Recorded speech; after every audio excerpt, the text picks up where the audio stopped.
অনেকটা ভালো মন্দের মিশেলে ২০২৪ সাল কেটেছে বাংলাদেশ জাতীয় ক্রিকেট দলের। তবে নতুন বছর নতুন উদ্যমে শুরু করার লক্ষ্য বাংলাদেশের। ২০২৫ সালে ৩ ফরম্যাটে ৪৬টি আন্তর্জাতিক ম্যাচ খেলবে টাইগাররা, যার মধ্যে সর্বোচ্চ ২৪টি ওয়ানডে, ১৮টি টি-২০ ও ৪টি টেস্ট ম্যাচ খেলবে শান্ত লিটনরা।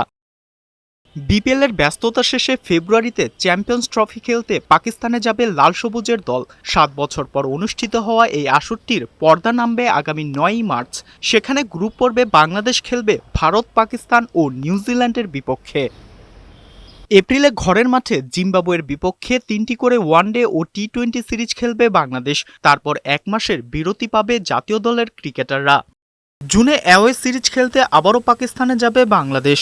সেখানেও সমান ৩টি করে ওয়ানডে ও টি-২০ ম্যাচ খেলবে টাইগাররা। পাকিস্তান সফর শেষ করে জুলাই মাসে পূর্ণাঙ্গ সিরিজ খেলতে শ্রীলঙ্কা সফরে যাবে বাংলাদেশ। সেখানে ২টি টেস্ট ও সমান ৩টি করে ওয়ানডে ও টি-২০ ম্যাচ খেলবে লাল সবুজের প্রতিনিধিরা।